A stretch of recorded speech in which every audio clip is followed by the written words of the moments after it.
This video has been brought to you by Robbie Ector in The Double Minority. Actor Jussie Smollett has come under fire for allegedly lying about being physically assaulted in Chicago and ultimately arrested for several charges. In this video, we are going to analyze the timeline of these events and determine the future of Jussie's career. The timeline is mostly taken from a CBS News article that has documented the history of events. Starting on January 22nd, 1 week before the reported attack, a letter threatening Smollett arrived at the Fox studio where Empire is filmed. The letter, later published by TMZ, contained a homophobic threat against Smollett spelled out in cut-up letters. The envelope reads MAGA, an apparent reference to President Trump's Make America Great Again slogan. Then, on January 29th, Chicago police open a hate crime investigation after Smollett, 36, says he's attacked near his Chicago apartment.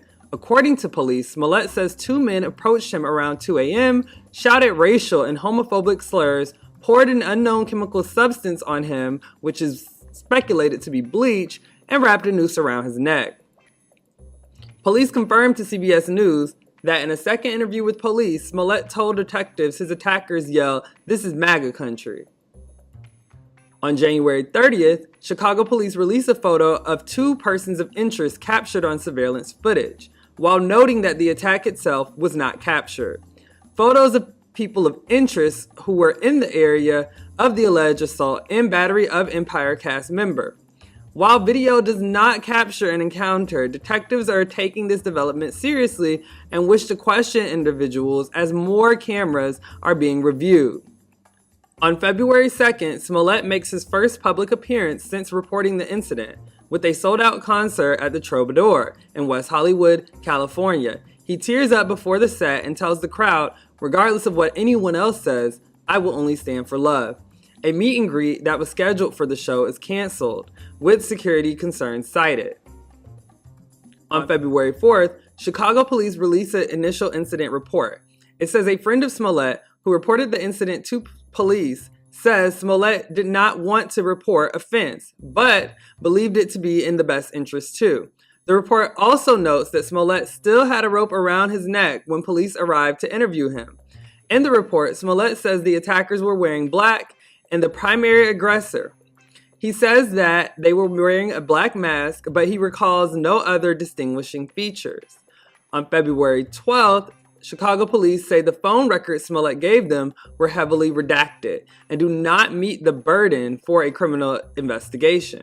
On February 14th, Smollett appears on ABC's Good Morning America for his first television interview since the incident.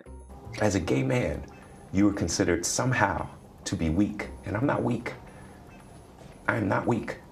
He tears up in the interview and pushes back on those who have questioned his story.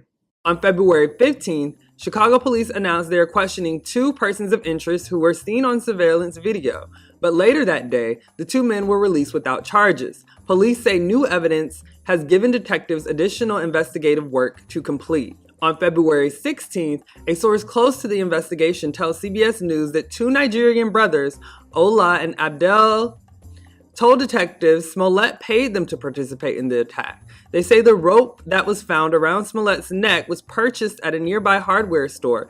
A raid of their home turned up ropes, masks, and bleach. Chicago police say their questioning of the brothers had shifted the trajectory of the investigation, and they requested another interview with Smollett. The actor's attorneys say he is angered and devastated by the reports, that he knew the alleged attackers, and that one of the men was Smollett's personal trainer. On February 17th, Chicago police released a vague statement on Twitter. While we are not in a position to confirm, deny, or comment on the validity of what's been unofficially released, there are some developments in this investigation and detectives have some follow-ups to complete, which includes speaking to the individual who reported the incident. On February 18th, Ola and Abdel, the two brothers previously questioned by police, speak out publicly for the first time. In a statement to CBS Chicago, the brothers say, "We are not racist, we are not homophobic, and we are not anti-Trump. We were born and raised in Chicago and are American citizens." On February 19th, the two brothers were talking to persecutors, sources told CBS News. The brothers spent the afternoon at the Cook County Courthouse. It is not clear if they testified, but they are expected to, according to sources. That could lead to an indictment of Smollett. On February 20th, the Cook County, Illinois state attorney files a felony disorderly conduct charge against Smollett for allegedly filing a false report. This is announced soon after the Chicago police confirm Smollett is a suspect in a criminal investigation. Surveillance footage obtained by CBS Chicago shows the brothers buying a red hat and ski mask one day before the reported assault. On February 21st, Chicago police say Smollett turned himself in to face charges. A judge sets a bond at $100,000 and ordered Smollett to surrender his passport. Chicago Police Department Superintendent Eddie Johnson blasts Smollett at a press conference, saying he is offended and angry by the apparent hoax. To be honest, this is quite a lot to digest. Originally, I deeply wanted to believe Jussie, and there is still some hope left that he may be innocent in this situation. However, the amount of evidence against him is a bit overwhelming. If he did indeed lie and is guilty, I don't believe anyone should still support him, and it gives all the groups LGBT people are against ammunition to continue to demean and discriminate against Black LGBT people. Even if he was trying to bring light to that issue by lying, it wasn't worth the risk. There's enough injustice done to us every year for individuals not to have to lie about it. Then when the police do their job and take it seriously for once and examine the case closely, it turns out to possibly be a hoax. Let's be honest, if this was any regular Joe who got attacked, the police wouldn't have done a damn thing. However, Jussie doing this sheds no light on the reality of what LGBT people are going through.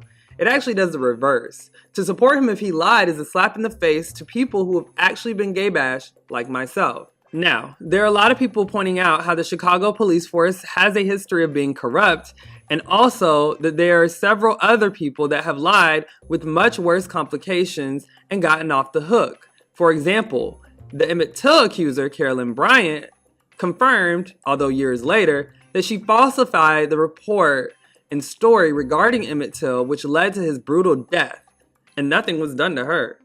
You can still recognize the hypocrisy and injustice in the way that Jussie's case is being handled without forgiving him for lying.